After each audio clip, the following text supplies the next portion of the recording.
3rd, 2020 has begun at 3:47 p.m. On, well, I already said the time and everything. All right, establishment of quorum, all members of council being present. We're moving on to a moment of reverence. Once again, we ask for a moment of silence for our men and women serving not only here at home, but also overseas and everywhere around the world, to make sure that our liberties and freedoms are met.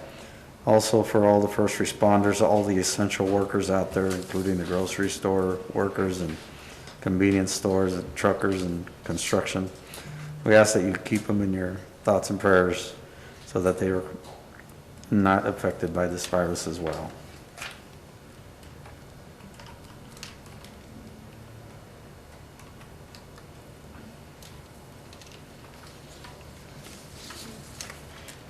Moving on to citizens' communications and recognitions.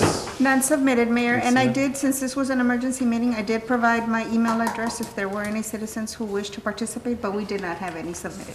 All right, thank you. Moving on to executive session. Executive session pursuant to sections 551.071 and 551.074, Chapter 551, Texas Government Code, consultation with attorney and discussion of personnel matters regarding the issue of an emergency contingency plan for City of Eagle Pass operations and possible action in open session regarding same. Let the record reflect, City Council went into executive session on, what are we, April 23rd, 2020 at 3:45 p.m.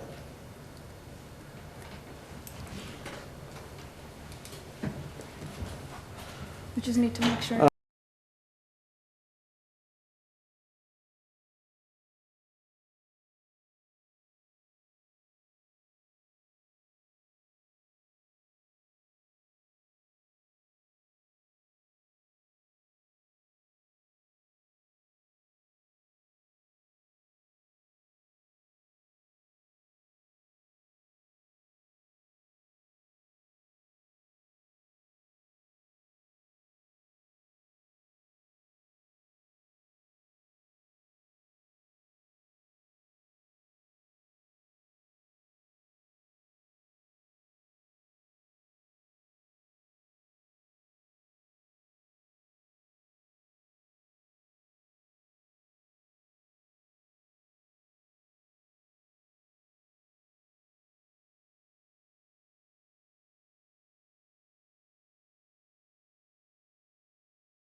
The record reflect that City Council came out of executive session at 4:36 p.m. on April 23rd, 2020. And Jesse, you're going to guide us through that presentation on. Thank you, Mayor. So just to clarify, this city operations contingency plan has to do with the city's services. It's strictly for city services, changes to city services, not the city's restrictions or any of that. Because of COVID-19. So let's start off with the goals of this plan. So the goals of the plan are to continue to provide essential services to the community, decrease risk of spread of COVID-19 amongst city employees, ensure fiscal responsibility, and not negatively affect full-time employees. So just to recap what was discussed at Tuesday's council meeting. It is no secret that the city has taken a financial hit because of COVID-19. Most of our resources do come from the International Bridge, and because the federal government has put restrictions on non-essential travel, we have seen a 55% decrease in revenue in the bridge.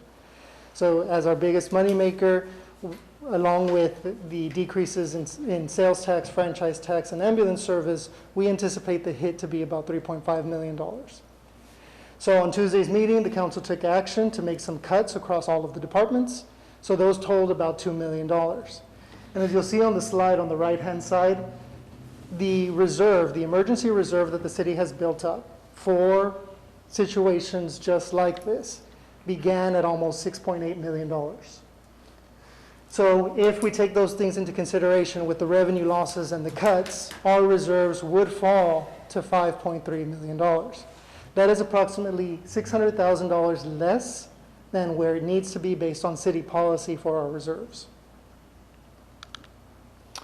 So before we get into the actual recommendation, we do need to talk about what the government has done to help communities like ours. And the answer is very little. The laws that have been passed recently have been geared more towards businesses and individuals in terms of stimulus payments. However, because those are in the form of loans or in the form of credit, tax credits, the city is not eligible to receive anything like that. So we have to take action on our own to make sure that we ensure the financial health of our city. So the CARES Act did not provide direct assistance to local governments, just businesses and individuals. But there is one part of the act that can help to decrease expenses and that is the Pandemic Unemployment Assistance Program. So this program provides that employees that are laid off or furloughed can qualify for a guaranteed minimum of $600 per week for up to 4 months. So this amount is equal to $15 an hour. So what's the recommendation? The recommendation is that city buildings will remain closed to the public with the exception of the planning and police departments. The city will furlough up to 63 full-time employees starting April 29th for a period of up to 3 months. And the city manager will begin phasing in all other employees beginning April 27th and impose safety measures within the departments. Jesse, just on bullet number 2, for up to 3 months, that doesn't mean that we can't bring them back earlier if operations start moving faster and we're required, we need more people on board.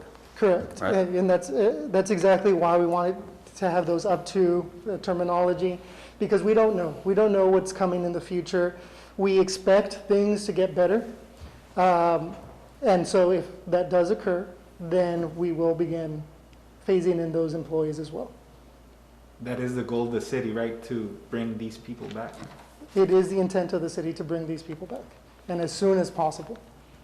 But, unfortunately, because of the situation, there are certain departments that just cannot open just because of the nature of that business.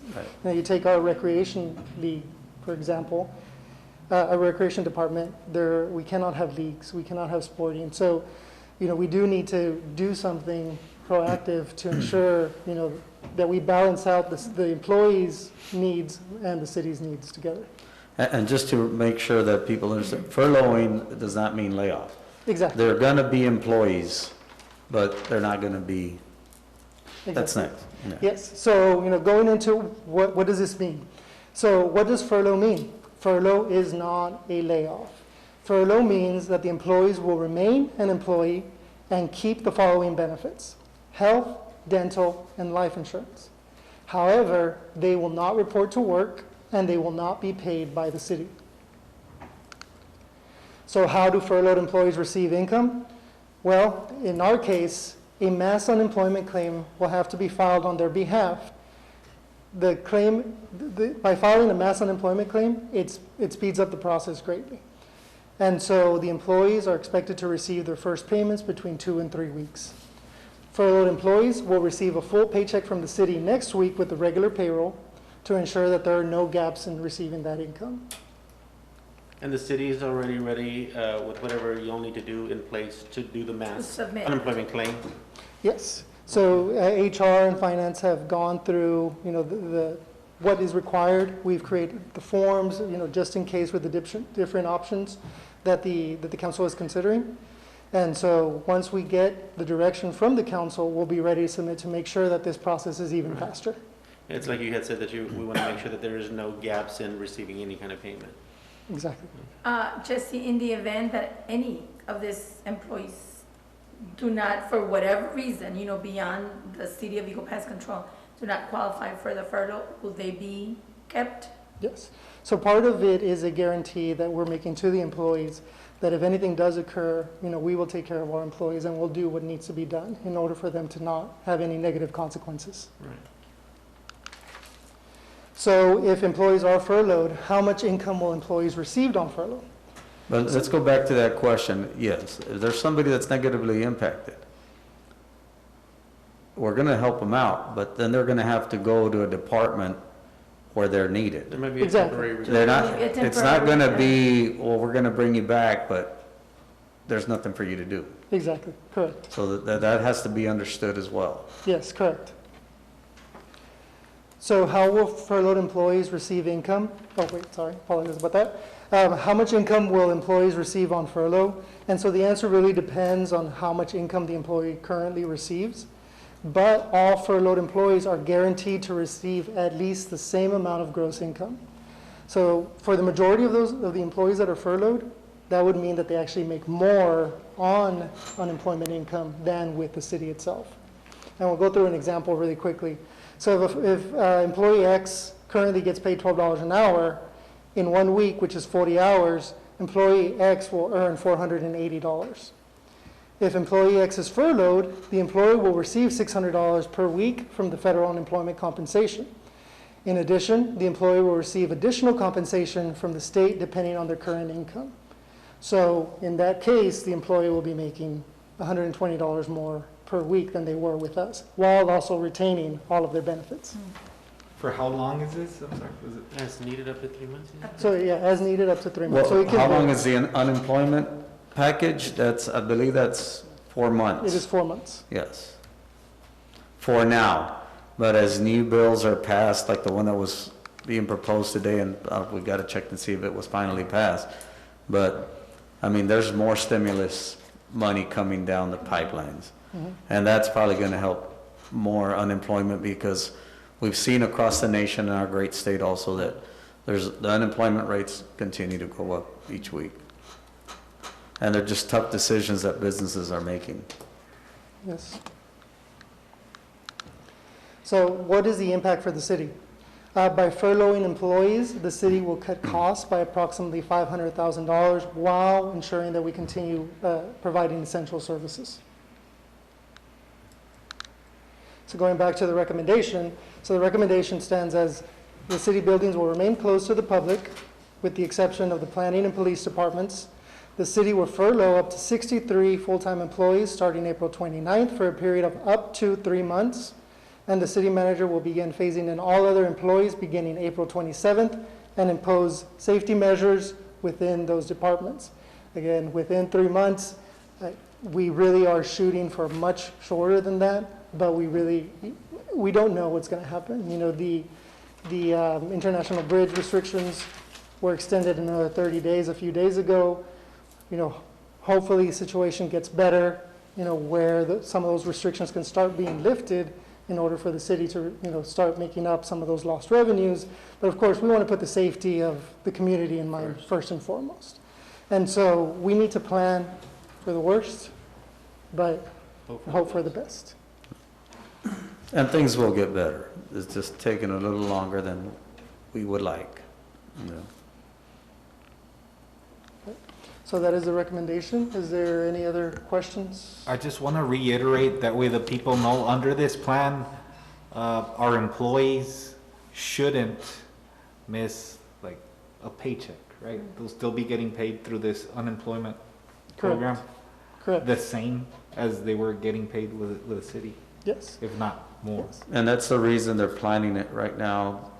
If we file this already, they get their last check next week, hopefully in 2 other weeks, which they normally would every, 15 days or 2 weeks? Every 2 weeks. You know, there might be a gap of a week, but everybody will get a letter that they're furloughed, and we know that there's things out there that they can present to their debtors, whatever they have, their creditors, and they'll take it into consideration. And like I mentioned, you know, the expectation is that it won't. You know, I know Mr. Antuna has had contact with the Workforce Commission to make sure that we had the correct timeline on getting this payment to those employees.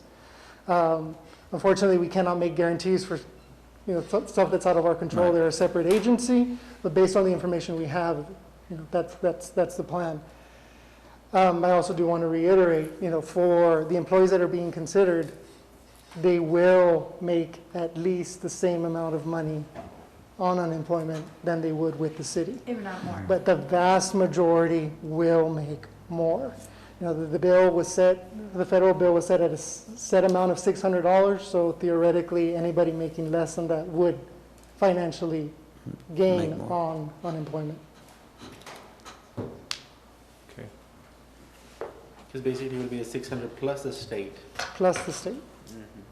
Correct. And the state can still kick some in. I mean, we're not exactly sure that amount, but Yes. there is some state. Yes, and it should be a significant amount, most, I would say on average, less than $300 additional.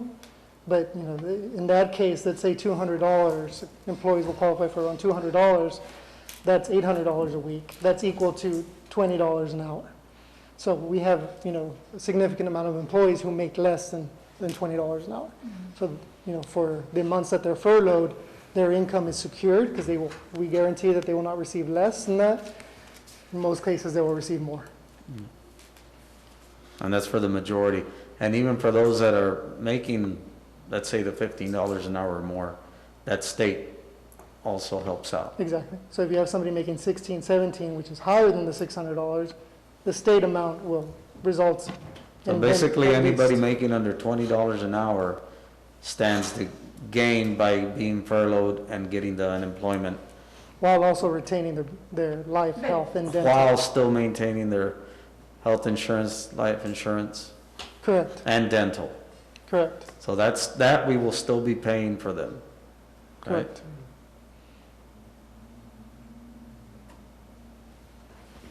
And that's part of the package to be able to furlough them. That's Exactly. required. Okay. Yeah, because they are still employees. The big difference is a layoff means we have severed ties, which is not something we're considering.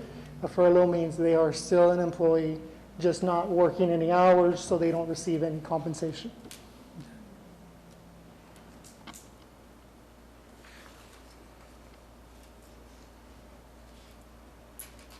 Thank you, Jesse, for putting this together. I know it's not an easy thing to consider.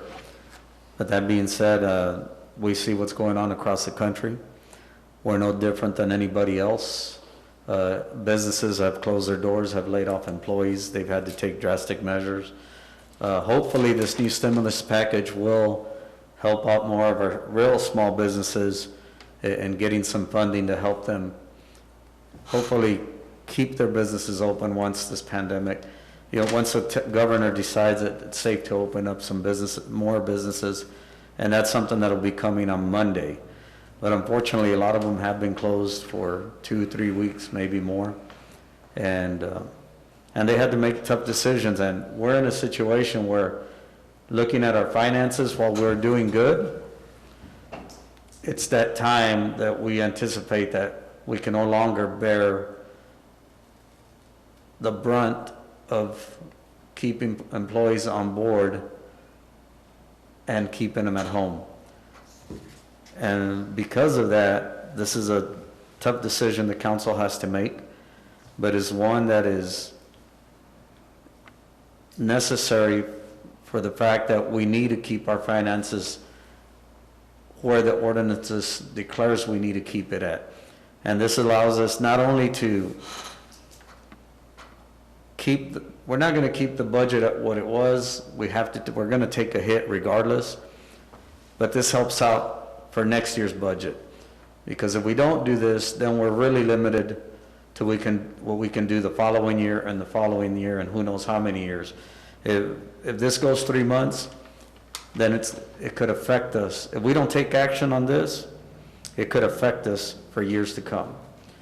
And that is not a situation that the city needs to be put in.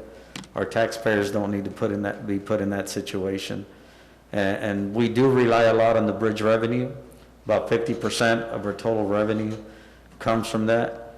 About 20% comes from the ad valorem taxes from our taxpayers. 15% comes from sales tax. So we're losing 55% on the bridge revenue, and we're losing, like 25%, 30% on the sales tax. And we cannot afford to go another month, 2, 3, if we expect to be able to provide the services and meet the needs of our community if we don't do something to help out the city financially. Exactly. And then the big point is, over the last years, several years, the city has focused on building up that reserve. And so we're dipping into it for the first time, well, since I've been here at least. And, we don't know what's to come. But something totally separate from this could occur financially for the city. So it's not something as simple as we'll just use the reserve, because we need to continue to provide city services regardless of whatever situation may occur. So again, it goes back to we need to plan for the worst, but, we expect things to get better. And so these employees will be called back at the first possible moment. But until then, with so much uncertainty, it's better to be safe. And I'm just glad this opportunity to furlough them is available, because the majority are going to gain by being furloughed financially.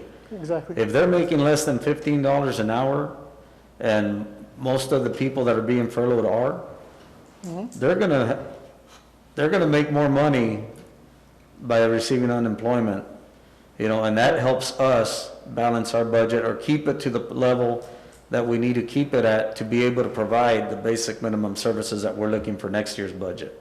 Exactly. This is not to have extra money. This is to make sure that we're able to have a budget in the years to come that's going to meet the needs and the services of the community. So, like I said, I know that was not an easy thing for you to put together, and I've been bugging you for these numbers for the last 2-3 weeks. And it's not something that we want to do. And the good thing is our employees will remain our employees. But they're not going to get paid from the city. They're going to get paid from the federal government and partially some from the state government as well. Exactly. So thank you for putting it together. I think it's a decision the council needs to really consider to keep us fiscally sound and be able to have a budget that we can work with next year and the years to come.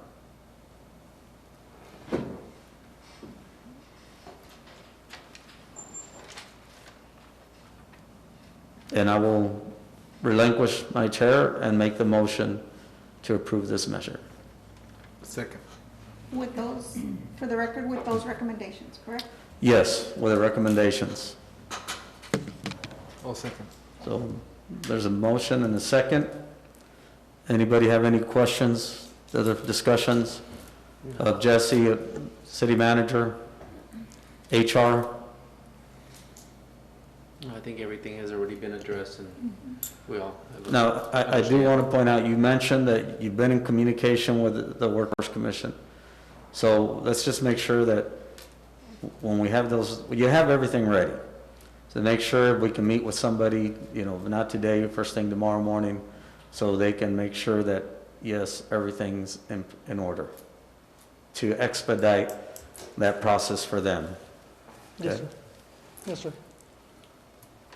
Just again, once again, when you meet with these furloughed employees, just make sure that they understand that they are still part of the City of Eagle Pass team, and they're only being furloughed, they're not being laid off. We want to make sure that there's no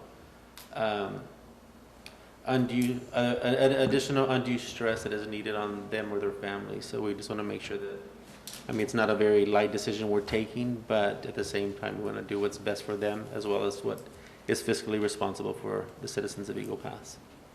Yes, sir. And I just, same thing. I just want to make sure that we put our employees at ease, that this is explained to them in detail, that they understand it just like we did right now with all the questions that we had. You were pretty clear in what you said, and I think we all understand that that's, at this point is the best that we can do, and that, like Mr. Davis said, let's just put everyone at ease and let's make sure that it is understood and that we're planning for the worst, but we're hoping for the best. Exactly. Yes, ma'am. And when you all make those meetings, I will be there, because I want to make sure that the council feels that they were able to ask any question they wanted to ask, and that we're able to answer it for them accordingly, to make sure that all our employees who are going to be furloughed understand exactly what's happening, and also, most importantly, that our intention, once this pandemic is over and we're back in business, back to normal, our intention is to bring them back. This is not a layoff. We're not getting rid of staff. And that's one thing that we'll make sure that we stress to to our employees, because they are like family. And it's tough, but as I mentioned, businesses across the country have to make these tough calls right now. And it's very hard to keep people when your revenues are down. And we've held on for, 6 weeks? 7? 5 weeks. 5 weeks now? 6 weeks next week? Correct. So, and we're at the point where we have to make this decision, and as much as we all, don't like it, we know that it needs to be done for our community to be able to plan for what's next. So, any other comments? I want to thank your department, Mr. Rodriguez, for putting all the work, all the effort in this presentation. I know it takes a lot you're doing your best to try to move money around so that we can stay stable as a city financially. So thank you for your work. And just to reiterate to these people that we're not laying them off. They're still part of the city. And we're with them. Well, thank you. And we will do it. I think that everything's been said and done, so let's go do it. Thank you. Well, at this time, we'll entertain a motion. All those in favor, please raise your right hand. Unanimous. Thank you, Jesse. Final question of the meeting, adjournment. I'll make a motion to adjourn. Motion to adjourn by Councilman Salinas, Second. second by Councilwoman Ramon. Any discussion? None being, all those in favor, please raise your right hand. Meeting adjourned at 5:01 PM on April 23rd, 2020.